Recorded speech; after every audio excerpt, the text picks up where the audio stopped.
ನಮಗೆ ಒಂದು ಸ್ವಲ್ಪ ಕನ್ಯಾ ಸಿಗಲಿಲ್ಲ ಅಂದ್ರೆ ಹೋದಿವೆ ಗುಡಿಗೆ, ದೇವರ ಏನು ಮಾಡೋದಪ್ಪ, ಕನ್ಯಾನೇ ಸಿಗುವಲ್ಲ ನಮಗೆ. ನಮ್ಮ ಸಾಹಸದ ಭಾಷೆ ಹೋಗಿ ಅದು ಹನುಮನ್ ದೇವ್ರ ಗುಡಿಗೆ ಹೋಗಿ ನೋಡಪ್ಪ ಕನ್ಯಾ ಸಿಗುವಲ್ದು, ಏನಾರ ಮಾಡಿ. ಅವ ಹನುಮನ್ ದೇವ್ರಂದ ಮೊದಲು ಕೆಳಗಿಳಿ ಅಂದ. ಈ ಲಗ್ನ ಆದವ್ರ ಜಗಳ ಬಿಡ್ಸಕ್ಕೆ ಹೋಗಿ ನಂದ ಲಗ್ನ ಆಗಿಲ್ಲ ಇನ್ನೂ, ನಿನಗೆಲ್ಲಿ ಕನ್ಯಾ ಹುಡುಕಿ ಕೊಡ್ಲ. ಒಬ್ಬ ಕೈ ಇಲ್ಲದ ಮಗುವಿನ ಸಾಹಸದ ಭಾಷೆ ಎಂಥದ್ದು, ನಮ್ಮ ಸೋಲಿನ ಭಾಷೆ ಯಾವ ಕಡೆ. ಅದಕ್ಕೆ ಭೂಮಿಯ ಮೇಲೆ ಮನುಷ್ಯ ಬದುಕಬೇಕಾದ್ರೆ ಸಾಹಸದ ಭಾಷೆ ಇರಬೇಕು, ಗೆಲುವಿನ ಭಾಷೆ ಇರಬೇಕು. ಅದು ಜೀವನವನ್ನು ಕಟ್ಟುತ್ತದೆ. ಗೆಲುವಿನ ಭಾಷೆ ಎಷ್ಟು ಅದ್ಭುತ ಜೀವನದಲ್ಲಿ. ಸಾವಿನ ಸಂದರ್ಭದಲ್ಲಿಯೂ ಸಹಿತ ಉತ್ಸಾಹ ಬಿಡದ ಬದುಕೆಂಥದ್ದು. ಇವತ್ತು ನಾವು 75ನೇ ವರ್ಷದ ಸ್ವಾತಂತ್ರ್ಯೋತ್ಸವವನ್ನು ಆಚರಣೆ ಮಾಡ್ತಾ ಇದ್ದೀವಿ. ನಮಗೆ ಸ್ವಾತಂತ್ರ್ಯ ಬಂದಿದ್ದು ಹೀಗೆ ಬಂದಿದೆ ಏನು? ಇಲ್ಲ. ಸಾವಿರ ಜನ, ಸಾವಿರ ಮಕ್ಕಳು ಇದಕ್ಕಾಗಿ ಪ್ರಾಣ ಕೊಟ್ಟರು. ಒಂದು ಘಟನೆ ನಡೀತು 1947ಕ್ಕಿಂತ ಮುಂಚೆ. ಆ ಹುಡುಗ ಡಾಕ್ಟ್ರಿಗೆ ಕೇಳ್ತೇನೆ, ವೈದ್ಯರಿಗೆ, ಬ್ರಿಟಿಷರ ಹಾರಿಸಿದ ಗುಂಡು ನನ್ನ ಎದೆಯಾಗಿಂದ ಬಂದೈತೋ ಅಥವಾ ಬೆನ್ನಾಗಿಂದ ಬಂದೈತೋ? ಅವಾಗ ವೈದ್ಯರು ಕೇಳ್ತಾರೆ, ಅಲ್ಲ ಅವರು ಬೆನ್ನಾಗರ ಬಂದಿರಲಿ ಎದೆಯಾಗ್ಯಾರ ಬಂದು ಹೋಗಿರಲಿ, ಪ್ರಶ್ನೆ ಏನೈತೆ ಅದ್ರಾಗ, ಸಮಸ್ಯೆ ಏನೀಗ? ಅವಾಗ ಹುಡುಗ ಹೇಳ್ತಾನೆ, ಇಲ್ಲ ನೀವು ಹೇಳಬೇಕು ನನಗೆ, ಯಾಕಂದ್ರೆ ಬ್ರಿಟಿಷರ ಹಾರಿಸಿದ ಗುಂಡು ನನ್ನ ಬೆನ್ನೊಳಗಿಂದ ಹೋಗಿತ್ತು ಅಂದ್ರೆ ನನ್ನ ದೇಶದ ಜನರಿಗೆ ತಪ್ಪು ಸಂದೇಶ ಹೋಗ್ತೈತಿ. ಏನು ಅಂದ್ರೆ ಈ ಹುಡುಗ ಬ್ರಿಟಿಷರ ಗುಂಡಿಗೆ ಹೆದರಿ ಓಡುವಾಗ ಅವರು ಗುಂಡು ಹಾಕ್ಯಾರ ಅಂತ ತಪ್ಪು ಸಂದೇಶ ನನ್ನ ದೇಶದ ಜನರಿಗೆ ಹೋಗಬಾರ್ದು. ಅಕಸ್ಮಾತ್ ನನ್ನ ಎದೆಯೊಳಗಿಂದ ಗುಂಡು ಹೋಗಿತ್ತು ಅಂದ್ರೆ ಸಂತೋಷದಿಂದ ಪ್ರಾಣ ಬಿಡ್ತೀನಿ. ಏನು ಅಂದ್ರೆ ಈ ಹುಡುಗ ಅವರ ಗುಂಡಿಗೆ ಎದೆ ಕೊಟ್ಟು ಸಾವನ್ನಪ್ಪಿದ ಅನ್ನುವಂಥ ಸಂದೇಶ ನನ್ನ ದೇಶದ ಜನರಿಗೆ ಹೋಗ್ತೈತಲ್ಲ, ಸಂತೋಷದ ಪ್ರಾಣ ಬಿಡ್ತೀನಿ. ಸಾವಿನಂಚಿನಲ್ಲಿಯೂ ಸಹಿತ ಗೆಲುವಿನ ಭಾಷೆ ಇದು. ಇದು ಬದುಕನ್ನು ಕಟ್ಟುತ್ತದೆ. ನಾವೆಷ್ಟು ಜನ ವ್ಯಾಪಾರಸ್ಥರದೀವಿ. ವ್ಯಾಪಾರಸ್ಥರು ನಮ್ಮಲ್ಲಿ ಏನಿರ್ತದೆ, ವ್ಯಾಪಾರಸ್ಥರು ಸಾಮಾನ್ಯವಾಗಿ ಅವರೊಂದು ಶಬ್ದ ಹೇಳ್ತಿರ್ತಾರೆ. ಈಗ ನೀವು ಎಷ್ಟೋ ಜನರಿಗೆ ಸನ್ಮಾನ ಮಾಡಿದ್ರಿ, ಭಾಳ ಜನ ಅಂತಿರ್ತಾರೆ, ಏನು ರೊಕ್ಕ ಇದ್ದರೆ ನಾವು ಭಾಳ ದೊಡ್ಡ ಬಿಸ್ನೆಸ್ ಮಾಡ್ಬೋದು ರೀ, ಏನು ರೊಕ್ಕ ಬೇಕು ಎಲ್ಲದಕ್ಕೂ ಈಗ ಅಂತಿರ್ತೀವಿ ನಾವು. ಒಬ್ಬ ಹಿಂದಿ ಕವಿ ಭಾಳ ಚಂದ ಒಂದು ಮಾತು ಹೇಳ್ತಾನೆ, इंसान कहता है हाथ में पैसा आ जाए कुछ करके दिखाता हूँ. इंसान कहता है हाथ में पैसा आ जाए कुछ करके दिखाता हूँ. पैसा कहता है कुछ करके तो दिखाओ मैं हाथ में आता हूँ. ಮನುಷ್ಯ ಅಂತಿರ್ತಾನಂತ, ನನಗೂ ಕೈಯಾಗ ರೊಕ್ಕ ಇದ್ರೆ ಏನಾರ ಮಾಡ್ಬೋದ್ರಿ ಅಂತ ಮನುಷ್ಯ ಅಂತಿರ್ತಾನಂತ. ರೊಕ್ಕ ಅಂತಿರ್ತೈತಿ, ನಿಮ್ಮ ಮೊದಲು ಏನಾರ ಮಾಡಿ ಆಮೇಲೆ ನಿನ್ನ ಕೈಯಾಗ ಬರ್ತೀನಿ ಅಂತ ರೊಕ್ಕ ಅಂತಿರ್ತೈತಿ ಅಂತ ಮನುಷ್ಯ. ಇದು ಗೆಲುವಿನ ಭಾಷೆ ಇದು. ಅದಕ್ಕೆ ಪ್ರತಿಯೊಬ್ಬ ವ್ಯಕ್ತಿ ಜೀವನದಲ್ಲಿ ಬಯಸುವುದು ಈ ಗೆಲುವನ್ನು. ಇದು ಆದರೂ ಜೀವನದ ಮೇಲೆ ಇದು ಹೀಗೇ ಇರುವುದಿಲ್ಲ. ಜೀವನದ ಮೇಲೆ ಯಾವಾಗಲೂ ಗೆಲುವಿರ್ತದೇನು, ಯಾವಾಗಲೂ ಲಾಭವೇ ಇರ್ತದೇನು, ಯಾವಾಗಲೂ ಸನ್ಮಾನಗಳೇ ಇರ್ತವೇನು, ಯಾವಾಗಲೂ ಶ್ರೀಮಂತಿಕೆ ಇರ್ತೈತೇನು? ಇರುವುದಿಲ್ಲ. ಇದು ಜೀವನದ ಮೇಲೆ ಇದು ಮಿಶ್ರಣ. ಇದು ಒಮ್ಮೆ ಗೆಲುವಾಗ್ತದೆ, ಒಮ್ಮೆ ಸೋಲಾಗ್ತದೆ, ಒಮ್ಮೆ ಲಾಭ ಆಗ್ತದೆ, ಒಮ್ಮೆ ಹಾನಿ ಆಗ್ತದೆ, ಒಮ್ಮೆ ಸನ್ಮಾನಗಳು ಬರ್ತವೆ, ಒಮ್ಮೆ ಅಪಮಾನಗಳು ಬರ್ತವೆ, ಒಮ್ಮೆ ಶ್ರೀಮಂತಿಕೆ ಬರ್ತದೆ, ಒಮ್ಮೆ ಬಡತನ ಬರ್ತದೆ. ಇವೆರಡರ ಮಧ್ಯದಲ್ಲಿ ಮನುಷ್ಯ ಸಂತೋಷವಾಗಿ ಬದುಕುವುದನ್ನು ಕಲಿಬೇಕಾಗ್ತದೆ. ಗೀತೆ ಒಂದು ಸುಂದರ ಮಾತು ಬರೀತದೆ, ಯಂ ಹಿ ನ ವ್ಯಥಯಂತೇತೆ ಪುರುಷಂ ಪುರುಷರ್ಷಭ ಸಮದುಃಖ ಸುಖಂ ಧೀರಂ ಸೋ ಅಮೃತತ್ವಾಯ ಕಲ್ಪತೆ. ತಪಸ್ವಿ ಅಂತ ಯಾರಿಗೆ ಕರಿಬೇಕು ಅಂದ್ರೆ, ಯಾರು ಜೀವನದಲ್ಲಿ ನಿಜವಾದ ತಪಸ್ವಿಗಳು ಅಂದ್ರೆ ನಾವೇನು ತಿಳ್ಕೊಂಡಿರ್ತೀವಿ, ತಪಸ್ವಿ ಅಂದ್ರೆ ಯಾರು ತಲೆ ಕೆಳಗೆ ಮಾಡಿ ಕಾಲು ಮ್ಯಾಲೆ ಮಾಡಿ ನಿಂತಿರ್ತಾರಲ್ಲ ಅವರಿಗೆ ತಪಸ್ವಿಗಳು ಅನ್ಬೇಕಂತ ನಾವು ಅಂತೀವಿ. ಮತ್ತು ತಲೆ ಕೆಳಗೆ ಮಾಡಿ ಕಾಲು ಮ್ಯಾಲೆ ಮಾಡಿ ನಿಂದಿರೋರ ತಪಸ್ವಿಗಳು ಅಂತ ಅನ್ನುವುದಾದ್ರೆ, ನಿಮ್ಮ ಮನೆಯಾಗಿನ ತೋಲು ಬಾವಲಿನೂ ತಲೆ ಕೆಳಗೆ ಮಾಡಿರ್ತೈತಿ, ಕಾಲು ಮ್ಯಾಲೆ ಮಾಡಿರ್ತೈತಿ, ಅದು ತಪಸ್ವಿ ಅನ್ಲಿಕ್ಕೆ ಆಗ್ತೈತೆ?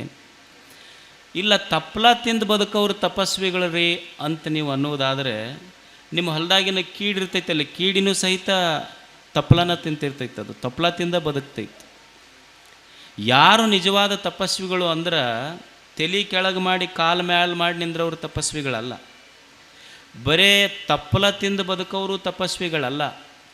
ಯಾರು ನಿಜವಾದ ತಪಸ್ವಿ ಅಂದರೆ ಜೀವನದಲ್ಲಿ ಅದು ಬಡತನವೇ ಬರಲಿ, ಶ್ರೀಮಂತಿಕೆಯೇ ಬರಲಿ, ಲಾಭವೇ ಆಗಲಿ, ಹಾನಿಯೇ ಆಗಲಿ, ಮಾನವ ಇರಲಿ, ಸನ್ಮಾನವೇ ಇರಲಿ, ಬಡತನ, ಶ್ರೀಮಂತಿಕೆ, ಮಾನ, ಅಪಮಾನ, ಹುಟ್ಟು, ಸಾವು, ನೋವು, ನಲಿವು ಇವೆರಡನ್ನೂ ಸಮಾನವಾಗಿ ಸ್ವೀಕರಿಸುವ ಮನೋಭಾವ ಯಾವನಲ್ಲಿರ್ತೈತಲ್ಲ ಅವ ನಿಜವಾದ ತಪಸ್ವಿ ಆಗ್ತಾನೆ ಭೂಮಿಯಲ್ಲಿ. ಎಲ್ಲರ ಜೀವನದಲ್ಲಿ ಕಷ್ಟಗಳು ಬರವ ಇಲ್ಲ. ಇದು ವಿಶ್ವ, ಇದು ಪ್ರಪಂಚ, ಇದು ಜಗತ್ತಿದು. ಜಗತ್ತಿನ ಅರ್ಥವೇ ಜಮ್ ಗಚ್ಚತಿ ಇತಿ ಜಗತ್ತಂತ. ಜಗತ್ತಂದ್ರೆ ಇದರ ಅರ್ಥ ಏನು ಅಂದ್ರೆ ಏನಿದೆಯೋ ಅದು ಹಾಗೆ ಉಳಿಯುವುದಿಲ್ಲ, ಏನು ಕಾಣ್ತೈತಿ ಅದು ಕಂಡಂಗಿರುವುದಿಲ್ಲ. ಇದು ಜಗತ್ತಿನ ಲಕ್ಷಣ. ಜಗತ್ತಿನ ಲಕ್ಷಣ ಏನು ಅಂದ್ರೆ ಅದು ಇದ್ದಂಗಿರುವುದಿಲ್ಲ, ಇದು ಸದಾ ಪರಿವರ್ತನಾಶೀಲ. ಇಲ್ಲಿ ಏನಿದೆಯೋ ಅದು ಹಂಗೆ ಉಳಿಯುವುದಿಲ್ಲ, ಇದು ಜಗತ್ತಿನ ನಿಯಮ. ನಿಮಗೆ ಸ್ವಚ್ಛ ಕನ್ನಡದಾಗ ಹೇಳ್ಬೇಕಂದ್ರೆ ಜಗತ್ತಂದ್ರೆ ಏನ್ರಿ ಅಂದ್ರೆ ಒಟ್ಟು ಇದ್ದಂಗಿರೋದಿಲ್ಲ, ಇದು ಜಗತ್ತು. ಬೇಕಾದ್ದು ತಗೊಳ್ರಿ, ನೀವು ಬೇಕಾದ್ದು ತಗೊಳ್ರಿ, ಇದು ಜಗತ್ತಿನ ನಿಯಮವೇ ಏನು ಅಂದ್ರೆ ಅದು ಇದ್ದಂಗಿರೋದಿಲ್ಲ, ಒಟ್ಟು ಬದಲಾವಣೆ ಆಗ್ತೈತಿ. ಮೊದಲ ಸಾಮಾನ್ಯವಾಗಿ ನಾವೇನಿದ್ವಿ, ಬಾಲಕರಿದ್ವಿ, ಯುವಕರಾದ್ವಿ, ಮುಪ್ಪಾತು, ಸಾವಾತು. ಏನು ಬಾಲಕರಿದ್ದವ್ರು ಹಂಗೆ ಬಾಲಕರಾಗೆ ಉಳ್ದಾರೇನು? ಇಲ್ಲ. ಬೀಜ ಐತಿ, ಬೀಜಾಗಿನೇ ಉಳ್ದೈತೇನು? ಬೀಜ ವೃಕ್ಷ ಒಂದು ದಿವಸ ಹಣ್ಣು ಕೊಟ್ಟು ಮತ್ತು ಮುರಿದು ಬಿತ್ತದು. ಎಲ್ಲವೂ ಬದಲಾವಣೆ ಆಗ್ತದೆ. ಈ ಜಗತ್ತಿನಲ್ಲಿ ಬದಲಾವಣೆ ಆಗದೆ ಯಾವುದೂ ಉಳಿಯುವುದಿಲ್ಲ. ಒಟ್ಟು ವಸ್ತುಗಳೇನದವ ಇದ್ದಂಗೆ ಇರುವುದಿಲ್ಲ. ಇಲ್ಲಿ ಒಬ್ಬ ಶ್ರೀಮಂತ ಇರ್ತಾನೆ, ಖಾಯಂ ಶ್ರೀಮಂತ ಇದ್ದವ ಶ್ರೀಮಂತನೇ ಇರ್ತಾನೆ, ಏನೋ ಒಮ್ಮೆ ಬಡವ ಆಗ್ತಾನೆ, ಒಮ್ಮೆ ಬಡವ ಇದ್ದವ ಮತ್ತು ಶ್ರೀಮಂತ ಆಗ್ತಾನೆ. ಇದು ಬದಲಾವಣೆ ಆಗ್ತೈತಿ ಜಗತ್ತು. ಇಲ್ಲಿ ಏನಿದೆಯೋ ಅದು ಇದ್ದಂಗೆ ಇರುವುದಿಲ್ಲ, ಎಲ್ಲವೂ ಬದಲಾವಣೆ ಆಗ್ತದೆ. ಈಗ ನೀವು ನೋಡಿ, ಬಹಳ ಮಂದಿ ಈಗ ವಯಸ್ಸಾಗಿರ್ತದೆ, ವಯಸ್ಸಾದ ಮೇಲೆ ನಮ್ಮ ಕೂದಲು ಬೆಳ್ಳಗೆ ಕಾಣಬಾರ್ದಂತ ಎಷ್ಟೋ ಮಂದಿ ನಾವು ಹೇರ್ ಡೈ ಹಚ್ತೀವಿ, ಬಣ್ಣ ಹಚ್ತೀವಿ.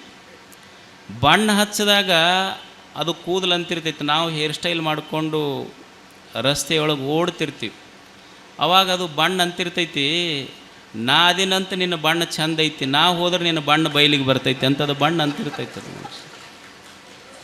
ಇರುವುದಿಲ್ಲ, ಇದ್ದಂಗೆ ಐತೇನು. ಮೊದಲು ಏನು ಹೇರ್ ಸ್ಟೈಲ, ಮೊದಲು ಕೂದಲ, ಮೊದಲು ಹಂಗೆ ಉಳಿತೈತೇನು? ಎಲ್ಲವೂ ಬದಲಾವಣೆ ಆಗ್ತೈತಿ. ಮತ್ತು ವಯಸ್ಸಾದ ಮೇಲೆ ಕೂದಲು ಬೆಳ್ಳಗಾಗೋದಲ್ಲ ಮನುಷ್ಯಾಗ. ಈಗ ನೀವು ಊಟ ಮಾಡ್ತಿರ್ತೀರಿ, ಊಟ ಮಾಡುವಾಗ ಮೊದಲು ಏನು ಉಣ್ತೀರಿ? ರೊಟ್ಟಿ ಚಪಾತಿ ಉಣ್ತೀರಿ. ಆಮೇಲೆ ಏನು ಉಣ್ತೀರಿ? ಹೋಳಿಗೆ ಹುಗ್ಗಿ ಸ್ವೀಟ್ ಉಣ್ತೀರಿ. ಲಾಸ್ಟಿಗೆ ಏನು ಉಣ್ತೀರಿ? ಅನ್ನ ಉಣ್ತೀರಿ. ಅನ್ನ ಹೆಂಗಿರ್ತೈತಿ? ಬೆಳ್ಳಗಿರ್ತೈತಿ. ಅಂದ್ರೆ ಬೆಳೆ ಅನ್ನ ಉಣ್ಣಾಕತ್ತಾನಂದ್ರೆ ಊಟ ಮುಗಿಯಾಕೆ ಬಂದೈತೆ ಅಂತ ತಿಳ್ಕೊಬೇಕು. ತಲೆಯಾಗ ಬೆಳೆಯಾಕೆ ಕೂದಲು ಬಂದವಂದ್ರೆ ಜೀವನ ಮುಗಿಯಾಕೆ ಬರಾಕತ್ತೈತೆ ಅಂತ ತಿಳ್ಕೊಬೇಕಷ್ಟೇ. ಇಲ್ಲಿ ಯಾವುದು ಇದ್ದಂಗೆ ಇರುವುದಿಲ್ಲ, ಎಲ್ಲವೂ ಬದಲಾವಣೆ ಆಗ್ತೈತೆ ಅಷ್ಟೇ. ಇದು ಜಗತ್ತಿನ ನಿಯಮ. ಇದ್ದಂಗೆ ಇರೋದಿಲ್ಲ ಇದು ಎಲ್ಲವೂ ಬದಲಾವಣೆ ಆಗ್ತೈತಿ. ನೀವು ಮದುವೆ ಆಗಿರಿ, ಮದುವೆ ಆಗಾಗ ನಿಮ್ಮ ಮದುವೆ ಫೋಟೋ ನೋಡ್ರಿ, ಏನು ಒಂದ ಕೋಕೋ ಬಾಟ್ಲಿ ಇರ್ತೈತಿ, ಸ್ಟ್ರಾ 2 ಇಟ್ಟಿರ್ತಾರೆ. ಯಾವಾಗ ಮದುವೆ ಅವಾಗ ನೀವೇನು ನಕ್ಕಿದ್ದು, ನಿಮ್ಮ ಫೋಟೋ ತೆಗಿಯೋರು ನಗರಿ ಸರ್, ಸ್ವಲ್ಪ ಸ್ಮೈಲ್ ಪ್ಲೀಸ್ ಅಂತಿರ್ತಾರೆ, ಸ್ವಲ್ಪ ನಗರಿ ಸರ್, ಸ್ವಲ್ಪ ಈಗ ಅಷ್ಟ ನಗರಿ, ಮುಂದೆ ಖಾಯಂ ನಿಮ್ದು ಅಳದೈತಿ, ಹೌದಲ್ಲ?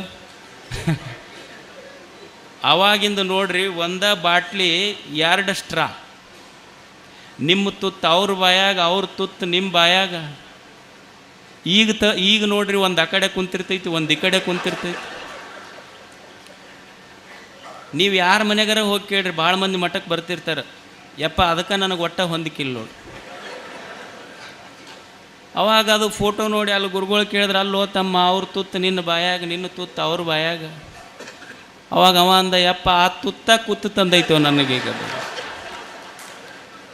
ಹಂಗೆ ಉಳಿತೈತೇನೆ ಹೇಳ್ರಿ ಜೀವನದೊಳಗೆ. ಇದು ಜಗತ್ತಿನ ನಿಯಮ. ಅಂದ್ರೆ ಇದ್ದಂಗಿರೋದಿಲ್ಲ ಅಷ್ಟೆ, ಎಲ್ಲವೂ ಬದಲಾವಣೆ ಆಗ್ತದೆ. ಏರ್ದವರು ಇಳಿಬೇಕಾಗ್ತೈತಿ, ಅರಳಿದ್ದು ಬಾಡಬೇಕಾಗ್ತೈತಿ, ಕಟ್ಟಿದ್ದು ಬೀಳಬೇಕಾಗ್ತೈತಿ, ಹುಟ್ಟಿದ್ದು ಸಾಯಬೇಕಾಗ್ತೈತಿ. ಇದು ಜಗತ್ತಿನ ನಿಯಮ. ಇದು ಸತ್ಯ. It is reality of life. ಇದು ಜೀವನದ ಸತ್ಯವನ್ನು ನಾವು ಅರ್ಥ ಮಾಡಿಕೊಳ್ಳೋದಷ್ಟೇ. ಕಷ್ಟಗಳು ಬರ್ತಾವೆ, ಜೀವನದಲ್ಲಿ ಬರುವುದಲ್ಲ. ಅದಕ್ಕೆ ನಮ್ಮಲ್ಲಿ ಪತಂಜಲ ಮಹರ್ಷಿಗಳು ಹೇಳಿದರು, ಜೀವನದಲ್ಲಿ ಸೋಲಿದೆ, ಜೀವನದಲ್ಲಿ ಹಾನಿ ಇದೆ, ಜೀವನದಲ್ಲಿ ಅಪಮಾನಗಳಿವೆ. ಇದಕ್ಕೇನು ಸೂತ್ರ ಹೊರಗೆ ಬರಬೇಕಲ್ಲ ಮನುಷ್ಯ? ತಪ ಸ್ವಾಧ್ಯಾಯ ಈಶ್ವರ ಪ್ರಣಿಧಾನಾನಿ. ಮನುಷ್ಯಗೆ ಸ್ವಲ್ಪ ಗೊತ್ತಿರಬೇಕು, ಸ್ವಾಧ್ಯಾಯ ಚಿಂತನೆ ಮಾಡಬೇಕಂತ ಮನುಷ್ಯ. ಏನು ಅಂದ್ರೆ ಆತ್ಮವಿಮರ್ಶೆ ಮಾಡ್ಕೋಬೇಕು. ಯಾಕೆ ಸೋಲಾತ ನನಗೆ? ಜೀವನದಲ್ಲಿ ಈಗ ಒಬ್ಬ ವಿದ್ಯಾರ್ಥಿ ಇರ್ತಾನೆ. ಒಬ್ಬ ವಿದ್ಯಾರ್ಥಿಗೆ ಒಂದೇ ಕ್ಲಾಸ್ ಇದೆ, ಒಬ್ಬನೇ ಟೀಚರ್ ಇದ್ದಾನೆ, ಒಂದೇ ಸಬ್ಜೆಕ್ಟ್. ಒಬ್ಬ ರ್ಯಾಂಕ್ ಬಂದ, ಒಬ್ಬ ಫೇಲ್ ಆಗ್ಯಾನ. ಒಬ್ಬ ವಿದ್ಯಾರ್ಥಿ ಅವನ ಆತ್ಮಾವಲೋಕನ ಮಾಡ್ಕೊಳ್ಳೋದು, ಆತ್ಮವಿಮರ್ಶೆ ಮಾಡ್ಕೊಳ್ಳೋದು, ಯಾಕೆ ಅವ ಫಸ್ಟ್ ಬಂದ, ಯಾಕೆ ನನಗೆ ಲಾಸ್ಟ್ ಆದೆ. ಒಬ್ಬ ವ್ಯಾಪಾರಸ್ಥ ಇರ್ತಾನೆ, ಅಂಗಡಿ ಮಗ್ಗಲು ಒಂದೇ, ವರ್ತಕರು ಒಂದೇ, ನೀವು ಗಂಜಿನೊಳಗೆ ಇರ್ತೀರಿ. ಒಬ್ಬ ದೊಡ್ಡ ವ್ಯಾಪಾರಸ್ಥನಾಗಿ ಭಾಳಷ್ಟು ಲಾಭ ಮಾಡ್ಕೊತಾನ, ಒಂದೇ ಗಂಜು, ಒಂದೇ ವ್ಯಾಪಾರ. ಒಬ್ಬ ಬಹಳ ಬೆಳೆದ, ನಾ ಯಾಕೆ ಬೆಳೀಲಿಲ್ಲ? ನನ್ನ ಸೋಲಿಗೆ ಕಾರಣ ಏನು ಅನ್ನೋದು ಮೊದಲು ಆತ್ಮವಿಮರ್ಶೆ ಮಾಡ್ಕೋಬೇಕಾಗ್ತೈತೆ ಮನುಷ್ಯ. ನಮ್ಮ ಸೋಲಿಗೆ ಏನು ಕಾರಣ ಅಂದ್ರೆ ನಾವು ಈ ಬದುಕನ್ನು ಹ್ಯಾಂಗೆ ಸ್ವೀಕಾರ ಮಾಡಬೇಕಂತ ಗೊತ್ತಿಲ್ಲ. ಬಹಳ ಆಡಂಬರದ ಬದುಕಿಗೆ ಮನುಷ್ಯ ಬಿದ್ದಿರ್ತಾನೆ. ಈಗ ನಾವು ಭಾಳ ಮಂದಿ ನೋಡ್ರಿ ಮನೆ ಕಟ್ಟಿಸ್ತೀವಿ. ಮನೆ ಎಲ್ಲರೂ ನಮ್ಮ ಮನೆ ಮಗ್ಗಲ್ದವ್ರು ಕಟ್ಟಿಸಿದ್ರಂದ್ರೆ ನಾನು ಒಂದು ದೊಡ್ಡ ಮನೆ ಕಟ್ಟಿಸೋದ, ಅವ ಮಾರ್ಬಲ್ ಹಾಕ್ಯಾನಂದ್ರೆ ನಾನು ಮಾರ್ಬಲ್ ಹಾಕೋದ. ಆದ್ರೆ ನನಗೆ ಎಷ್ಟು ಶಕ್ತಿ ಐತಿ ಅಷ್ಟು ಗೊತ್ತಿಲ್ಲ. ನೀವು ಭಾಳ ಮಂದಿ ನೋಡ್ರಿ ಮನೆ ಕಟ್ಟಿಸ್ತಾರ. ಮನೆ ಹೆಂಗೆ ಕಟ್ಟಿಸ್ತಾರೆ ಅಂದ್ರೆ ಭಾಳ ಸಾಲ ಮಾಡಿ ಮನೆ ಕಟ್ಟಿಸ್ತಾರೆ. ಅದು ಸಾಲ ತುಂಬಕ್ಕಾಗಲಾರ್ದಕ್ಕೆ ತಾವು ಒಂದು ಬಾಡಿಗೆ ಮನೆಯಾಗಿದ್ದು ಅದನ್ನು ಬಾಡಿಗೆ ಕೊಡ್ತಾರೆ. ಅದು ಬಾಡಿಗೆನೂ ಮುಟ್ಟೋದಿಲ್ಲ, ಕೊನೆಗೆ ಮನೆ ಮಾರಿ ಖಾಯಂ ಬಾಡಿಗೆ ಮನೆಯಾಗ ಉಳಿತಾನೆ, ಅವೇನು ಮನ್ಯಾಗ ಹೋಗೋದಿಲ್ಲ ಹೊಸ ಮನ್ಯಾಗ. ಗೊತ್ತಾಗಬೇಕಲ್ಲ ಮನುಷ್ಯಾಗ ಎಷ್ಟು ಸಾಲ ಮಾಡಬೇಕು, ಎಷ್ಟು ಸಾಲ ಮಾಡಿದ್ರೆ ನಾನು ಬೆಳಿತೀನಿ ಅನ್ನೋದು ಗೊತ್ತಿರಬೇಕು. ಇದು ಆತ್ಮಾವಲೋಕನ. ಇದು ಸಾಲ ಎಷ್ಟು ಮಾಡಬೇಕು? ಒಬ್ಬ ವ್ಯಾಪಾರಸ್ಥನೇ ಇರಲಿ, ಒಬ್ಬ ಮನುಷ್ಯನೇ ಇರಲಿ, ಎಷ್ಟು ಸಾಲ ಮಾಡಬೇಕಂದ್ರೆ ನಾನು ತೀರಿಸುವಷ್ಟು ಸಾಲ ಮಾಡಬೇಕೇ ಹೊರತು ನಾನೇ ತೀರಿ ಹೋಗುವಷ್ಟು ಸಾಲ ಮಾಡಬಾರ್ದು. ಇದು ಕಲಿಯುವಂಥದ್ದೆಲ್ಲರೂ. ಇದು ಆತ್ಮಾವಲೋಕನ. ಇದು ಅಷ್ಟೇ. ಜೀವನದಲ್ಲಿ ಎಲ್ಲರಲ್ಲಿ ಕಷ್ಟಗಳು ಬರ್ತಾವ, ಹಾನಿಯೂ ಇರ್ತದೆ, ಅಪಮಾನಗಳು ಇರ್ತವೆ. ಇದರ ಮಧ್ಯದೊಳಗೆ ಬೆಳೆಯುವ ಕಲೆಯನ್ನು ಕಲಿಬೇಕಾಗ್ತದೆ ಮನುಷ್ಯ. ಯಾರ ಜೀವನದಲ್ಲಿ ಕಷ್ಟಗಳು ಬರುವುದಿಲ್ಲ ಹೇಳಿ? ಎಲ್ಲರ ಜೀವನದಲ್ಲಿ ಕಷ್ಟಗಳು ಬರ್ತಾವೆ. ಈ ವಿಶ್ವದಲ್ಲಿ ಭೂಮಿ ಮೇಲೆ ಕಷ್ಟ ಬರಲಾರ್ದವ್ರು ಇಬ್ಬರು. ಯಾರಿಗೆ ಕಷ್ಟ ಬಂದಿಲ್ಲ ಅಂದ್ರೆ ಒಬ್ಬ ಸತ್ತಾನ, ಇನ್ನೊಬ್ಬ ಹುಟ್ಟೆ ಇಲ್ಲಿ, ಇವರಿಬ್ಬರಿಗೆ ಬಂದಿಲ್ಲ, ಉಳಿದವ್ರಿಗೆಲ್ಲರಿಗೂ ಕಷ್ಟಗಳು ಬರ್ತಾವೆ. ಕಷ್ಟಗಳು ಬರದೇ ಇರುವಂಥದ್ದು ವ್ಯಕ್ತಿಗಳು ಯಾರಿದ್ದಾರೆ ಹೇಳಿ ಜೀವನದಲ್ಲಿ? Risk is the only guarantee of life. If there is no risk there is no life at all. ಜೀವನದಲ್ಲಿ ಕಷ್ಟಗಳಿರದೇ ಇದ್ದರೆ ಆ ಜೀವನಕ್ಕೆ ಬೆಲೆಯೇ ಇಲ್ಲ. ಜೀವನದಲ್ಲಿ ಸೋಲುಗಳಿರದೇ ಇದ್ದರೆ ಆ ಜೀವನಕ್ಕೆ ಬೆಲೆಯೇ ಇಲ್ಲ. ಅದಕ್ಕಾಗಿ ಸೋಲುಗಳ ಮಧ್ಯದಲ್ಲಿ, ಅಪಮಾನಗಳ ಮಧ್ಯದಲ್ಲಿ, ಬಡತನದ ಮಧ್ಯದಲ್ಲಿ ಒಂದು ಸುಂದರವಾದ ಜೀವನವನ್ನು ಮನುಷ್ಯ ಕಟ್ಕೋಬೇಕಾಗ್ತದೆ. ಕಟ್ಕೊಂಡು ಈ ಜಗತ್ತಿನೊಳಗೆ ದೇವರು ನಮಗೊಂದು ಜೀವನವನ್ನು ಕೊಟ್ಟಾನಂದ ಮೇಲೆ, ಜೀವನ ಅಂದರೆ ಇದೊಂದು ಅವಕಾಶ. ಇದು ಅಷ್ಟೆ. ಜೀವನ ಅಂದ್ರೆ ಇದೊಂದು ಅವಕಾಶ. ಇದು ದೇವರು ಕೊಟ್ಟಂಥ ಈ ಅವಕಾಶವನ್ನು ನಾವು ಸರಿಯಾಗಿ ಬಳಸ್ಕೋಬೇಕಾಗ್ತದೆ. ನಮ್ಮ ಬದುಕು ಹೇಗಿರಬೇಕು ಅಂದರೆ ಇದು ಸಂತೋಷವಾಗಿರಬೇಕು, ಸ್ವರ್ಗೀಯ ಬದುಕಾಗಿರಬೇಕು, ಸಮಾಧಾನದ ಬದುಕಾಗಿರಬೇಕು, ಸುಖದ ಬದುಕಾಗಿರಬೇಕು ನಮ್ಮದು.